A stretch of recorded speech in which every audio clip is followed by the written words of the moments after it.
আসসালামু আলাইকুম রহমতুল্লাহ। প্রিয় ষষ্ঠ শ্রেণীর শিক্ষার্থী বন্ধুরা, গত ভিডিও ক্লাস পর্যন্ত আমরা মূলত আলোচনা করে শেষ করেছিলাম তোমাদের গণিত পাঠ্য বইয়ের অধ্যায় 4-এর 4.4 যে পাঠটা ছিল সেই পাঠটা নিয়ে, এবং সেখানে কিন্তু আমরা বীজগণিতিক রাশি, সদৃশ এবং বিসদৃশ পদ নিয়ে কিন্তু আমরা আলোচনা করে শেষ করেছিলাম। সো আশা করি সেই ভিডিও সব কিছু তোমরা বুঝতে পেরেছিলাম।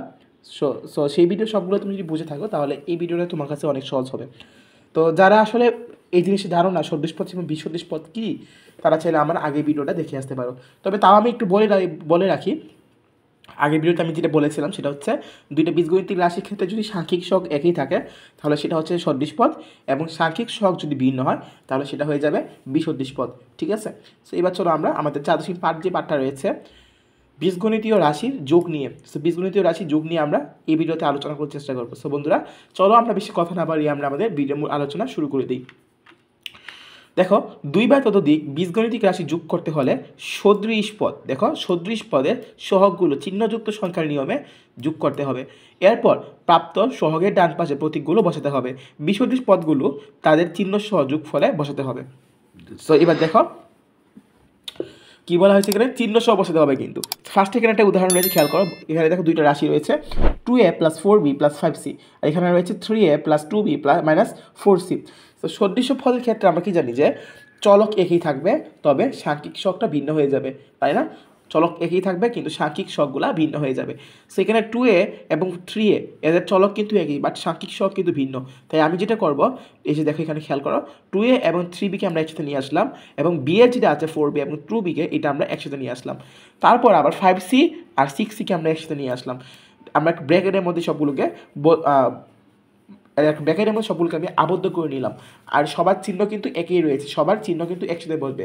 প্রতিটা সংখ্যার আগে যে চিহ্ন থাকে, বামে যে চিহ্নগুলো থাকে প্রতিটা সংখ্যার আগে, সেই চিহ্নগুলো কিন্তু তার নিজস্ব চিহ্ন। সো সেই চিহ্নগুলো কিন্তু তোমাদেরকে এবারে সাথে নিয়ে কিন্তু বসাতে হবে। সো দেখো এখান থেকে যদি আমরা হিসাব করি 2a এবং 3a, সেখানে 2 এবং 3 যোগ করলে কত হয়? 5 হয়, তাই না? তবে 2টা এবং 3টায় যোগ করলে হচ্ছে আমাদের 5টা a, আবার 4টা b এবং 2টা b যোগ করলে হচ্ছে 6টা b। আবার দেখো 5টা সি থেকে 6টা সি থেকে আমরা 5টা সি বিয়োগ করবো, 6টা সি থেকে 5টা সি বিয়োগ করবো। সো এখানে একটা জিনিস খেয়াল করবা, 6টা সি থেকে আমরা 5টা সি বিয়োগ করলে পাবো হচ্ছে, দেখো আমরা কিন্তু সাধারণভাবে পাচ্ছিলাম হচ্ছে যে শুধু সি, কিন্তু এখানে দেখো কার চিহ্নটা বড়, এখানে কিন্তু 6c যেটা ছিল সেই 6c এর চিহ্নটা কিন্তু বড়। এই যে দুইটা যে আমরা সংখ্যা যে বিয়োগ করতেছি, এই দুই সংখ্যার মধ্যে কোন সংখ্যাটা বড়? এই দুইটা সংখ্যার মধ্যে 5c থেকে কিন্তু 6c বড়, এবং 6c চিহ্নটা কোনটা? 6c চিহ্নটা হচ্ছে মাইনাস, সেই কারণে আমাদের মানটা যেটা আসবে সেখানে আমরা মাইনাস বসাতে হবে। ঠিক আছে? সো এই যে দেখো যার চিহ্নটা বড় থাকবে তার চিহ্নটা আমরা এখানে বসিয়ে দিব। সো সি আসতেছিল 6টা সি থেকে 5টা সি বিয়োগ করে আসছিল সি, এবং 6-এর যেহেতু বড়, তাহলে 6-এর যে মানটা ছিল সামনে যে চিহ্নটা ছিল সেই চিহ্ন ছিল মাইনাস, আমরা মাইনাসটি এখানে বসিয়ে দিয়েছি। তাহলে এটাই হবে আমাদের নির্ণয় যোগফল। সো আশা করি আমি তোমাদেরকে বোঝাতে পেরেছি। সো আস্তে আস্তে আমরা সামনে গেলে আরও ভালো করে বুঝতে পারবো। তো এখানে একটা উদাহরণ রয়েছে, উদাহরণটা তোমরা নিজেরা করতে পারবা চাইলেই, তবে আমি একটু করে দিই কারণ এটা একটু ব্যতিক্রম আছে। এখানে দেখো সদৃশ পদ রয়েছে, বিসদৃশ পদ রয়েছে। সদৃশ পদ যেগুলো ছিল, একটা এ, এই যে দেখো 3a 5a আমরা একসাথে নিয়ে আসলাম, 6b এবং 2b একসাথে নিয়ে আসলাম, তবে সি কিন্তু একজনই আছে এবং ডিও কিন্তু একজন আছে, তারা কিন্তু সদৃশ পদ কোনোভাবেই হচ্ছে না, কারণ তাদের সাংখ্যিক সব কিন্তু এক হতেছে, তাই না? সো এই ক্ষেত্রে আমরা যেটা করবো, সি এবং ডিকে এবং হুবহু রেখে দিব, বাকি আমরা এ এবং বিকে আমরা যোগ করে বসিয়ে দিব। ঠিক আছে? সো এটা আশা করি তোমরা বুঝতে পেরেছো। তারপর বিকল্প পদ্ধতি দেখো এখানে রয়েছে, এই যে অঙ্কটা আমরা করেছিলাম, এটা তোমরা এই পদ্ধতিতে নিচের যে পদ্ধতিটা রয়েছে এইভাবে তোমরা করতে পারো। বলা হয়েছে সদৃশ পদগুলোকে তাদের স্ব চিহ্ন সহ নিচে লিখে পাই। ঠিক আছে? সদৃশ পদ যেগুলো রয়েছে 2a আর নিচে হচ্ছে 3a, আবার দেখো 4b নিচে আমরা বসালাম 2b, অর্থাৎ যাদের চলক একই রকম তাদেরকে আমি উপরে নিচে একসাথে লিখলাম। ঠিক আছে? যাদের চলক একই রকম থাকবে তাদেরকে তুমি একসাথে নিয়ে আসবা। তারপর এখানে আমি একটা প্লাস চিহ্ন দিয়ে দিয়েছি, বোঝাচ্ছি যে আমি এই পুরো ম্যাথটা আমরা যোগ করতে চাচ্ছি। ঠিক আছে? সো এখান থেকে আমরা জাস্ট অনেক সহজে ক্যালকুলেশন করে ফেলতে পারবো। দেখো 2টা এ আবার 3টা এ কত হচ্ছে 5a, এবং 4টা বি এবং 2টা বি যোগ করলে হচ্ছে 6টা বি, এবং এখানে যেটা বলেছিলাম যে 6টা সি থেকে আমরা 5টা সি বিয়োগ করলে হইতেছে মাইনাস, 6টা সি থেকে আমরা 5টা সি বিয়োগ করলে হইতেছে সি। কিন্তু যেহেতু এখানে 6c এর মান, 6c যেহেতু এই দুইটার মধ্যে বড়, 5c এবং 6c এর মধ্যে কিন্তু 6c বড় হবে। সো 6c এর মানটা চিহ্নটা কোনটা? 6c এর চিহ্নটা কিন্তু মাইনাস, সেই কারণে আমরা এখানে সি এর আগে মাইনাস বসিয়ে দিয়েছি। ঠিক আছে? একদম সহজে তোমরা বুঝতে পেরেছো আশা করি। এবার লক্ষ্য করি দেখো সদৃশ পদে সাংখ্যিক সহগগুলোর বীজগণিতীয় যোগফল নির্ণয় করা হয়েছে। প্রাপ্ত যোগফলের পাশে সংশ্লিষ্ট পদের প্রতীকগুলো বসানো হয়েছে। পদের প্রতীক মানে কি? পদের প্রতীকগুলো হচ্ছে চলক বলছিলাম আমরা, এই যে এ বি সি ডি, তারপর P Q R x Y Z, এগুলোকে আমরা বীজগণিতিক পদের প্রতীক বলে থাকি। এভাবে প্রাপ্ত সব পদের যোগফলই হবে নির্ণীয় যোগফল। ঠিক আছে, সো আশা করি এই যুগটা তোমরা শিখেছো। তারপর উদাহরণ 13তে খেয়াল করো, বলা হয়েছে যোগ করো। তো এখানে উদাহরণ 13তে যোগ করার একটা 3টে রাশি রয়েছে। 3টে রাশি তোমরা কত দিবা? 2টা রাশি যেভাবে করেছিলে উপর নিচে বসিয়ে, তুমি উপর নিচে বসিয়ে জাস্ট এইভাবে বসিয়ে দিবা।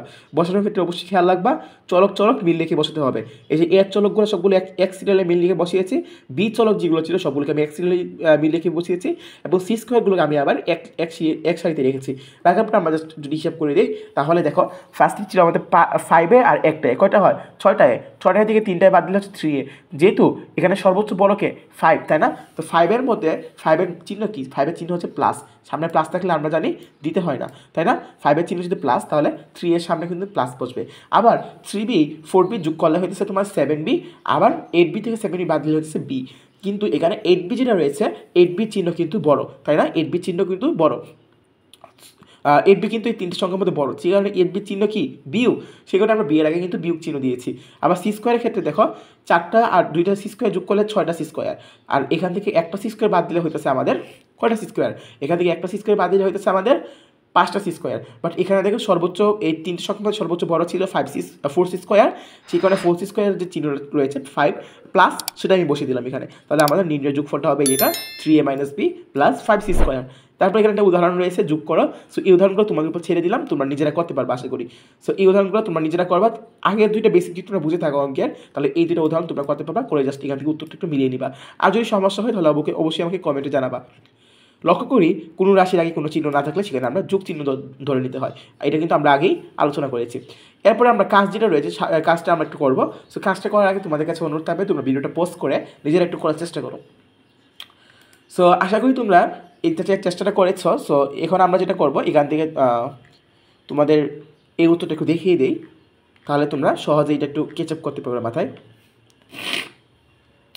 আমি খুবই দুঃখিত, আমার কণ্ঠ হয়তো একটু খারাপ শোনা যাচ্ছে, আমার ঠান্ডা লেগে গেছে। আচ্ছা, সো এখানে দেখো কাজ 1 যেটা রয়েছে, কাজ 1-এ বলা হয়েছিল সদৃশ এবং বিসদৃশ পদের কয়েকটি বীজগণিতিক রাশি তৈরি করতে হবে। সে বীজগণিতিক রাশি তৈরি করলাম। দেখো সদৃশ পদের ক্ষেত্রে আমরা কি জানি যে তাদের চলক একই থাকবে, বাট আমাদের সাংখ্যিক শকটা ভিন্ন হয়ে যাবে। আর বিসদৃশ পদের ক্ষেত্রে আমাদের চলক কিন্তু ভিন্ন হবে, এবং আমাদের সাংখ্যিক শক যেটা রয়েছে সেটাও কিন্তু ভিন্ন হবে, তাই না? চলক ভিন্ন থাকবে, বাট সাংখ্যিক শক কিন্তু আমাদের একই হবে বিসদৃশ পদের ক্ষেত্রে। সো এখানে দেখো কি বলা হয়েছে, সদৃশ পদের ক্ষেত্রে আমরা যে রাশিটা নিয়েছি ab 2ab - 3ab, এটাই হচ্ছে আমাদের সদৃশ পদ। সবগুলো কিন্তু সদৃশ পদ। এরপর যেটা রয়েছে আমরা নিয়েছিলাম a²b ab² - bc² - 4ab। So এগুলো কিন্তু বিসদৃশ হবে, কারণ এদের চলক ভিন্ন কিন্তু সাংখ্যিক শক কিন্তু একই, তাই না? এরপর যোগ যেটা রয়েছে কাজ 2-এতে, যুগটা তোমরা নিজেরা করবা, তোমরা নিজেরা আশা করি পারবা। ঠিক আছে, প্রথমটা তো একদম ইজি, বাচ্চাদের ম্যাথ, তোমরা জাস্ট একটু চেষ্টা করলেই পারবা। দ্বিতীয়টা যেটা রয়েছে, দ্বিতীয়টাও তোমরা কিন্তু নিজেরা পারবা। এই যে এখানে যে জায়গাটা গ্যাপ রেখেছে, তোমরা কিন্তু ওয়াইটা কিন্তু এখান থেকে শুরু করবে না। আমি বারবার বলতেছি চলক এক সিরিয়ালে থাকবে, সবগুলো চলক এক্সের চলক এক্সের সিরিয়ালে থাকবে, ওয়াইয়ের চলক ওয়াই সিরিয়ালে থাকবে, জেডের চলক জেডের সিরিয়ালে থাকবে। ঠিক আছে, আর তোমার যদি যে কোনো জায়গায় খালি থাকে থাকো, তাহলে তোমার কোনো প্যারা নেওয়ার কোনো প্রয়োজন নেই। কোনো জায়গায় যদি খালিও থাকে, একদম পুরো লাইটটাই খালি থাকো, তাতে কোনো সমস্যা নেই। তুমি জাস্ট চলক একসাথে বসাবা, বসানোর পর যোগ করে দিলে জাস্ট উত্তরটা পেয়ে যাবা। সো এখান থেকে তুমি উত্তরটা একটু দেখে নিবা, তাহলেই হচ্ছে। সো আশা করি এই ভিডিওটা তোমাদের কাছে হেল্পফুল হবে। যদি ভিডিওটা ভালো লাগে তাহলে অবশ্যই লাইক করে দিবে। সো আজকের মতো ভিডিও আমরা এখানেই বিদায় নিচ্ছি, দেখা হবে নেক্সট ভিডিওতে। সেই ভিডিও দেখার আমন্ত্রণ জানিয়ে সবাইকে জানাচ্ছি অসংখ্য ধন্যবাদ এই ভিডিওটা শেষ পর্যন্ত দেখার জন্য। আল্লাহ হাফেজ।